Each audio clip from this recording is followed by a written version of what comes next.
कोरोनामुळे गेल्या 1.5 वर्षांपासून शाळा बंद असल्याने मुलांचं मोठं नुकसान होतंय। विद्यार्थ्यांना ऑनलाईन शिक्षण देण्याचा प्रयत्न केला जातोय, मात्र त्याला अपुरा प्रतिसाद मिळतोय। यावर उपाय म्हणून नांदेड जिल्हा शिक्षण संस्थेने एक नामी उपाय शोधून काढलाय। तिथे नेमका काय उपाय करण्यात आलाय पाहूया।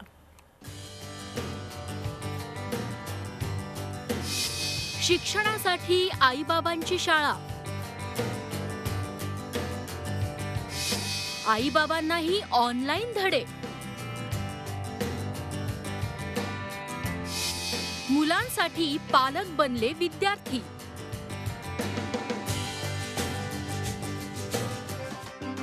हा आहे वेदांत।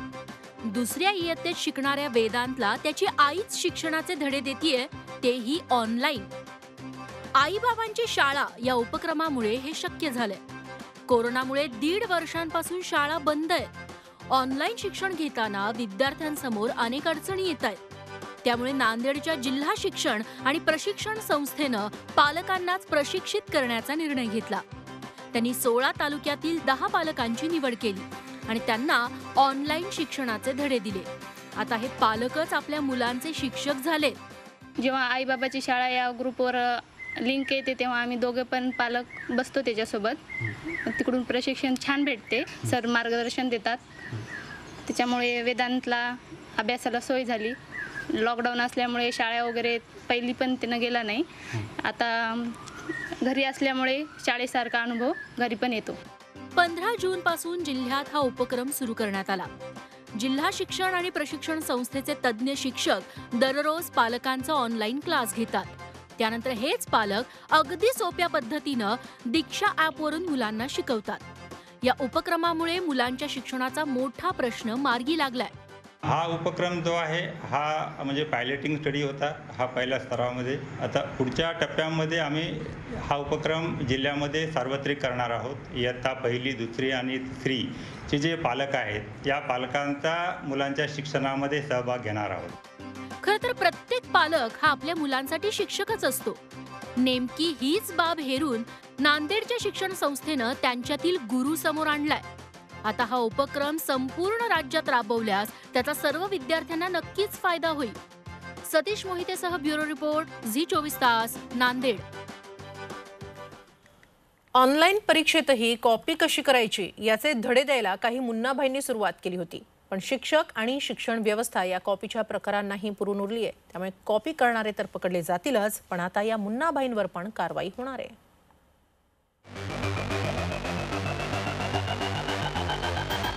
हे ऑनलाईन चिटिंग करणारे मुन्नाभाई, ऑनलाईन परीक्षेत कॉपी करण्याचे धडे। या मुन्नाभाई पासून सावध रहा। कोरोना काळात विद्यार्थ्यांच्या ऑनलाईन परीक्षा होत आहेत, पण या ऑनलाईन परीक्षेत कॉपी कशी करायची याचे धडे देणारे काही व्हिडिओ नागपूरमध्ये व्हायरल झाले। क्वेश्चन कॉपी करके आसानी से हम उसे गूगल में पेस्ट करके अपने क्वेश्चन का आंसर निकाल सकते हैं गाइस। तो इससे के रिलेटेड कोई क्वेरीज नहीं है गाइस। कि आरटीए मेन्यू ने जो गाइडलाइन जारी की थी उससे डरने की कोई जरूरत नहीं। आप खुल के चीटिंग कर सकते हैं बिना कोई टेंशन के, बिना कोई रोक टोक के।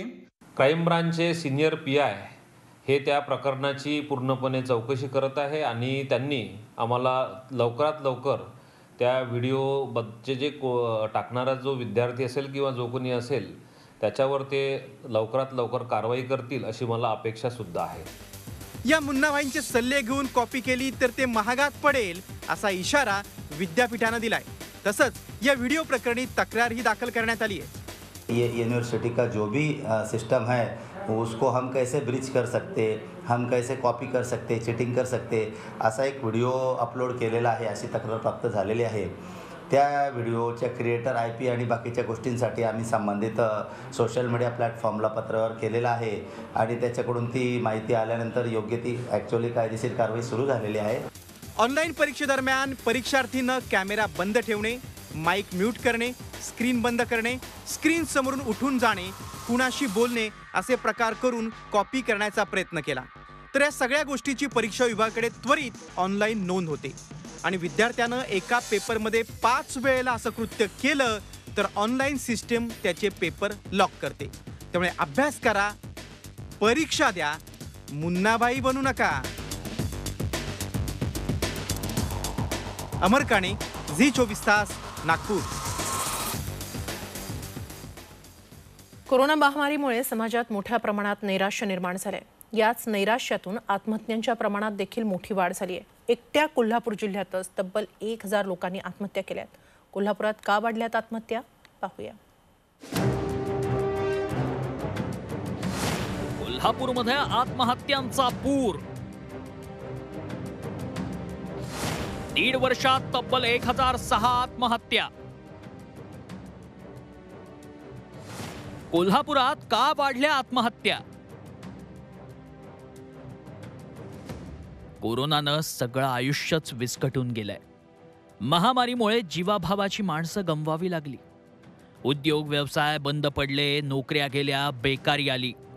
या आणि अशा इतर कारणांमुळे अनेकांनी आत्महत्या करून आपली जीवनयात्रा संपवली. कोल्हापूर जिल्ह्यात 2019 साली 580 जणांनी आत्महत्या केली. 2020 मध्ये 729 जणांनी जीवनयात्रा संपवली. तर जानेवारी ते मे 2021 या 5 महिन्यातच तब्बल 307 जणांनी आयुष्याचा शेवट केला. 2018-19ची पाहिली तर त्या तुलनेत 2020 आणि 21 मध्ये कोविडच्या ह्याच्यामध्ये जे कोरोना पॅन्डेमिक जे चालू आहे, महामारी बिमारी, त्याच्यामध्ये आकडेवारी निश्चितपणे थोडीफार वाढ झाल्याची दिसते. यंदाच्या वर्षी ज्या 307 जणांनी आत्महत्या केली त्यात तरुणांचं प्रमाण सर्वाधिक आहे. 25 पेक्षा कमी वयाच्या 35 जणांनी, 26 ते 40 वयोगटातील 132 जणांनी, 41 ते 60 वयोगटातील 118 जणांनी, तर 60 पेक्षा जास्त वयाच्या 22 जणांनी आपलं आयुष्य संपवलं. नैराश्यामुळे केवळ आत्महत्या वाढलेल्या नाहीत, तर नेहमीपेक्षा 15 ते 20% जास्त मानसिक रुग्ण उपचारांसाठी येत असल्याची माहिती मानसोपचार तज्ज्ञ देत आहेत. जवळपास गेल्या 1.5 वर्षात नैराश्य आणि भयगंड, अँझायटी डिसऑर्डर या दोन्ही आजारांच्या मध्ये सर्वसाधारण 15 ते 20% वाढ ही आम्ही बघितलेली आहे. कोरोनामुळे संकटांचा डोंगर कोसळलाय हे खरं, पण आत्महत्या हा त्यावरचा उपाय नाही. संकटावर यशस्वी मात करत जगायला शिकलं पाहिजे. कोविडच्या काळात कोल्हापूर जिल्ह्यात झालेल्या आत्महत्या या विचार करायला लावणाऱ्या आहेत. पण कोणी नैराश्यात असेल त्याच्याशी योग्य संवाद साधला तर या आत्महत्या कमी व्हायला मदत होईल असं मानसोपचार तज्ज्ञांना वाटतंय. Cameraman Omkar Girsa, Pratap Naik, Zee media, Kolhapur. गेल्या 10-15 दिवसांपासून राज्यात पावसानं दडी मारली आहे. त्यामुळे पेरलेलं बियाणं शेतात उगवलंच नाही. जे उगवलं ते जगवण्याची धडपड सुरू आहे. पावसाअभावी शेतकऱ्यांवर दुबार पेरणीचं संकट कसं ओढवलंय पाहूया हा रिपोर्ट.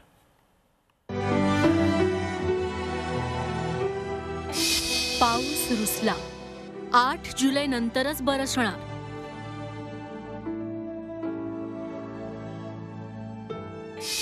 पावसाची पाठ, पिकांची लागली वाट. शेतकऱ्यांवर दुबार पेरणीचं संकट.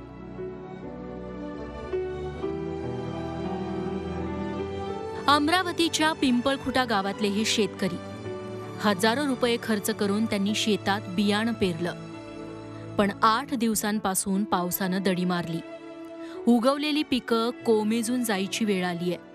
त्यामुळे ऐन पावसाळ्यात तुषार सिंचनाचा वापर करून पिकं जगवण्याची धडपड सुरू झालीय. 8-10 दिवसापासून पाऊस नसल्यामुळे माझ्याकडे जेवढी सोय आहे तेवढं सिंचन करून राहिलो तुषार सिंचनाने.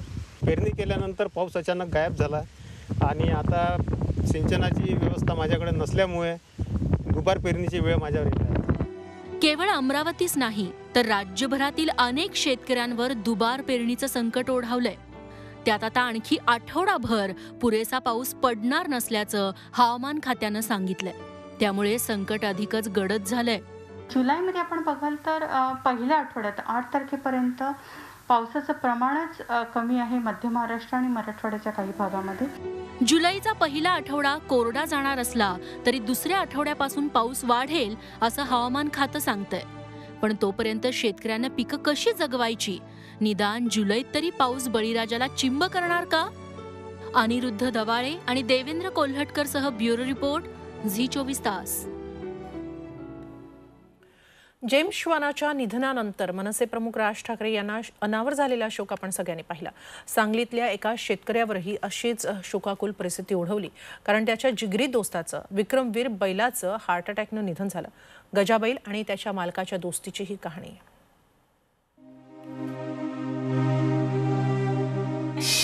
विक्रमवीर बैलाला आला हार्ट अटॅक.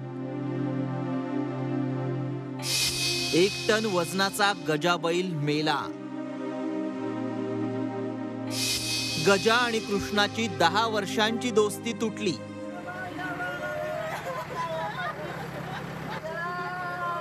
सांगलीतल्या कसबे डिग्रस गावातल्या साईमते कुटुंबियांनी फोडलेला हा हंबरडा.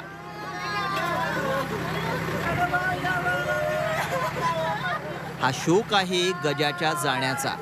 ज्याला 10 वर्ष जीवापाड जपलं त्या गजा बैलाला अखेरचा निरोप देताना कृष्णा साईमते आणि त्यांच्या कुटुंबियांना शोक आवरत नव्हता.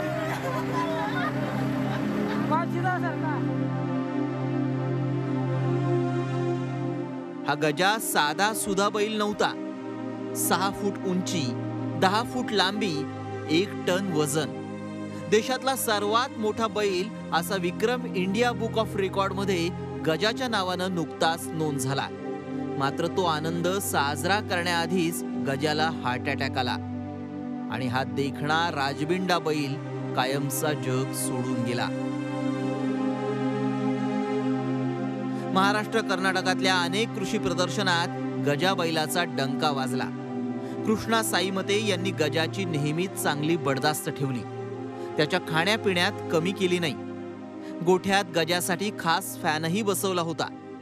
विविध कृषी प्रदर्शनांमध्ये गजाला नेण्यासाठी त्यांनी काही वर्षांपूर्वी कर्ज काढून पिकअप गाडी घेतली. गजाला प्रदर्शनात मिळणाऱ्या पैशातून त्यानं मालकाच्या गाडीचं कर्जही फेडून टाकलं. पूर्ण महाराष्ट्र, कर्नाटक, गोवा राज्यामध्ये सगळीकडे प्रसिद्ध असलेला बैल म्हणजे आमच्या कसबे डिग्रस गावची शान. तो आज आमच्यामध्ये नाही आहे. फार दुःखद घटना काल घडलेली आहे. त्याच्या अचानक एक्झिटने फार वाईट प्रत्येकाच्या मनाला थोडं वाईट वाटलेलं आहे. गजामुळं कृष्णा साईमतेंचं नाव महाराष्ट्रात गाजलं. त्यामुळं आपल्या या लाडक्या मित्राच्या आठवणी कायमस्वरूपी जतन करण्याचं त्यांनी ठरवलंय. गजाच्या हाडांचा सापळा सांभाळून ठेवून त्याचं स्मारक उभारलं जाणार आहे.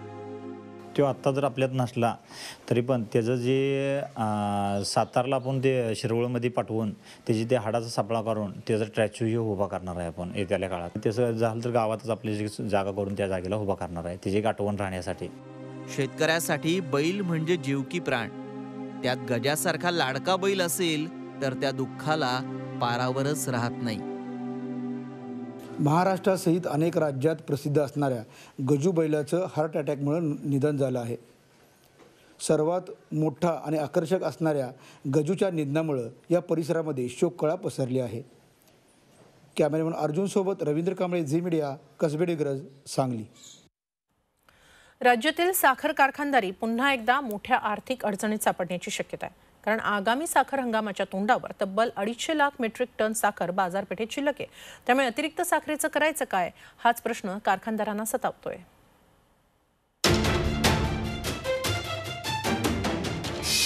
साखर कारखान्यांना मधुमेह.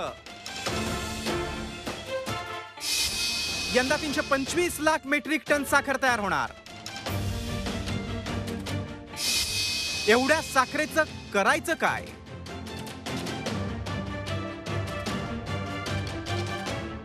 साखर कारखानदारांवर सध्या मोठं संकट घोंगावतंय. साखरेचा हंगाम जवळ आलाय, मात्र साखर कारखानदारांना उत्पादित होणाऱ्या साखरेची चिंता भेडसावते. पूर्वेकडील बाजारपेठ आधीच उत्तर प्रदेशनं काबीज केली. त्यात केंद्र सरकार भाव वाढून देत नाही. अशा परिस्थितीत नेमका मार्ग कसा काढायचा, हाच प्रश्न साखर कारखानदारांना भेडसावतोय. 31 रुपये क्विंटलनं साखर विकत असताना कारखान्यांना 400 रुपये 500 रुपयेपेक्षाही जास्त पोत्याला तोटा होत आहे आणि यात साखर कारखानदारी अडचणीत येत चाललेली आहे. साखर हंगामाच्या तोंडावर देशांतर्गत बाजारपेठेत सध्या 250 लाख मेट्रिक टन साखर शिल्लक आहे. येणाऱ्या हंगामात 325 लाख मेट्रिक टन साखर उत्पादित होण्याचा अंदाज आहे. म्हणजेच साखर हंगामाच्या अखेरीस जवळपास 575 लाख मेट्रिक टन साखर उपलब्ध असणार आहे. त्यातील देशाला 260 लाख मेट्रिक टन साखर लागते. याचा अर्थ येणाऱ्या हंगामाच्या शेवटी 315 लाख मेट्रिक टन साखर पुन्हा शिल्लक राहण्याची शक्यता आहे. यातून मार्ग काढायचा असेल तर इथेनॉल निर्मितीचा पर्याय आहे. मात्र आजच्या घडीला इतक्या मोठ्या प्रमाणात इथेनॉल निर्मिती करणं शक्य नाही. त्यामुळे केंद्र सरकारनं साखरेचे दर तरी वाढवून द्यावेत असं साखर कारखानदारांना वाटतंय. एक कुटुंब घरामध्ये महिन्यातून 5 किलोच्या वरती साखर कंझ्युम करत नाही. सो जसं दूध धंद्यात आहे की संकलन दर 2 रुपये वाढवले तर दुधाचे पण 2 रुपये दर वाढतात. त्याच अनुषंगाने जर FRP वाढली तर MSP वाढवायला पण करायलाच लागणार, कारण साखर धंदा टिकवायचा असेल तर. कधी आंतरराष्ट्रीय बाजारपेठेत कोसळलेले साखरेचे दर, तर कधी अतिरिक्त साखरेचा प्रश्न, तर कधी साखरेला बाजारपेठेत कमी असणारी मागणी. अशा अनेक कारणांमुळे राज्यातील साखर कारखानदारी अनेक वेळा अडचणीत आल्याचं पाहायला मिळतंय. आता हा उद्योग अडचणीतून बाहेर आला नाही तर आपसुकच याचा परिणाम 30 लाख शेतकऱ्यांवर होणार आहे. जर केंद्र सरकारने या संदर्भात लवकर निर्णय घेतला नाही तर साखर कारखानदारी मोडीत निघेल अशा प्रकारची भीती साखर अभ्यासकांनी व्यक्त केली आहे. Cameraman Omkar Girsa, Pratap Naik, Zee media, Kolhapur. Delta, delta plus आणि आता एका नव्याच व्हेरियंटचा धोका आहे. या नव्या पाहुण्यानं 29 देशांमध्ये हातपाय पसरले. त्यामुळे आता आधीच तयार झालेल्या लसी या नव्या व्हेरियंटवर परिणामकारक ठरणार का हा प्रश्न आहे. कुठला आहे हा नवा व्हेरियंट पाहूया.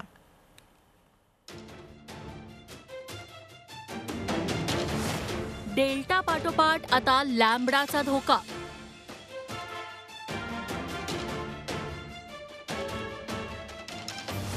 कोरोनाचा नवा variant lambda.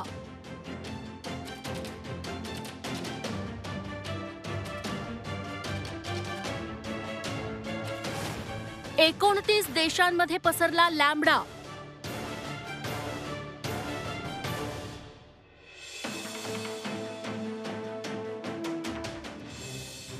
Delta, delta plus आणि आता लॅम्बडा. कोरोनाचा विषाणू रोज नवे नवे उपप्रकार जन्माला घालतोय. त्यातलाच हा लॅम्बडा. लॅम्बडा व्हेरियंट सगळ्यात आधी पेरू देशात सापडला. इंग्लंड, ब्राझील, दक्षिण आफ्रिकेसह 29 देशात हा व्हेरियंट पसरल्याची माहिती आहे. इंग्लंडमध्ये आतापर्यंत या व्हेरियंटचे 6 रुग्ण सापडले. जागतिक आरोग्य संघटनेनं याला व्हेरियंट ऑफ इंटरेस्ट असं म्हटलंय. ताप, सतत खोकला, चव आणि वास न येणं ही लॅम्बडाची लक्षणं आहेत. याची जी लक्षणं आहेत ही सर्दी, ताप, खोकला अशी इतर विषाणूंसारखीच आहेत, परंतु यामध्ये नाकाने जो आपण वास घेतो तो कमी होणं किंवा नाकाने वास न येणं आणि तोंडाची चव जाणं ही वैशिष्ट्ये जास्ती प्रमाणात दिसतात. ब्रिटनमध्ये झालेल्या एका विशेष संशोधनामध्ये असं लक्षात आलंय की हा अल्फा, बीटा, डेल्टा यांच्या पद्धतीचाच विषाणू आहे, परंतु हा कुठल्याही प्रकारे गंभीर त्रास पसरवत नाही. लॅम्बडा कोरोना व्हेरियंटवर इंग्लंडमध्ये संशोधन सुरू झालंय. पण लसीचे 2ही डोस घेतले असतील तर लॅम्बडाचा फार गंभीर परिणाम होणार नाही असं आतापर्यंतच्या संशोधनातून पुढे आलंय. तरीही हा लॅम्बडाही स्वतःला सतत बदलत राहणार आहे. त्यामुळे त्याच्यापासून सावध राहण्यासाठी मास्कसह कोरोनाचे सगळे नियम पाळणं अत्यावश्यक आहे. पुण्याहून अरुण मेहत्रेसह ब्युरो रिपोर्ट, झी 24 तास, मुंबई.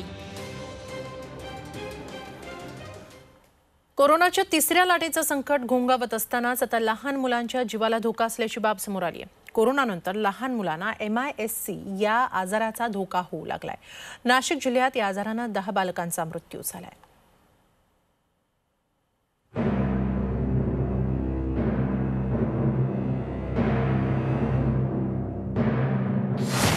लहान मुलांना कोरोनानंतर MIS-Cचा धोका.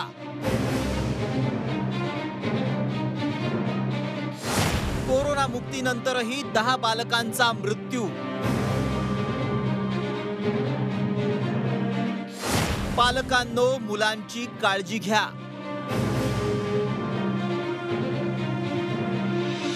कोरोनाची दुसरी लाट ओसरत असली तरी चिंता अजूनही कमी झालेली नाही. उलट कोरोनातून बरे झाल्यानंतर रुग्णांना, विशेषतः लहान मुलांना विविध आजारांची लागण होत असल्याचं समोर आलंय.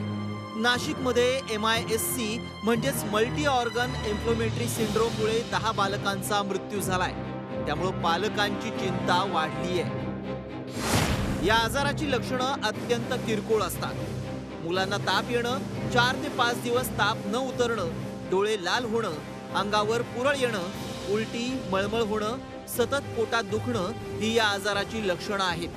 ही लक्षणं साधी वाटत असली तरी ती किडनी आणि हृदयातील रक्तवाहिन्यांवर हल्ला करतात. त्यामुळे मृत्यूचा धोका निर्माण होतो. कोविडमुळे जे न्यूमोनिया होऊन मृत्यूचं जे प्रमाण आहे ते एवढं नाही आहे जेवढं जर MIS-C हा आजार जर झाला आणि तो जर लक्षात नाही आला तर त्याच्याने लहान बालकं दगावू शकतात. MIS-Cचा वाढता धोका लक्षात घेऊन नाशिक जिल्ह्यात बालरोग तज्ज्ञांची टास्क फोर्स गठीत करण्यात आली आहे. त्यामार्फत कोरोना रुग्णांचा अभ्यास करण्यात आला. यात पहिल्या लाटेत 2 तर दुसऱ्या लाटेत 8 मुलं अशा आजारानं दगावली आहेत. त्यामुळे मुलांच्या तब्येतीकडे बारीक लक्ष ठेवण्याची गरज डॉक्टरांनी व्यक्त केली आहे. 10ची 10 मुलं जे आहेत त्यांना अगोदरचे काही आजार असोसिएटेड आजार आहेत, काही जणांना कंजेनिटल ॲनॉमलीज आहेत आणि सोबत कोविड झाल्यामुळं त्यांचा दुर्दैवाने मृत्यू झालेला आहे. कोरोनाच्या संभाव्य तिसऱ्या लाटेचा सर्वाधिक धोका लहान मुलांना आहे अशी भीती तज्ज्ञांनी व्यक्त केली आहे.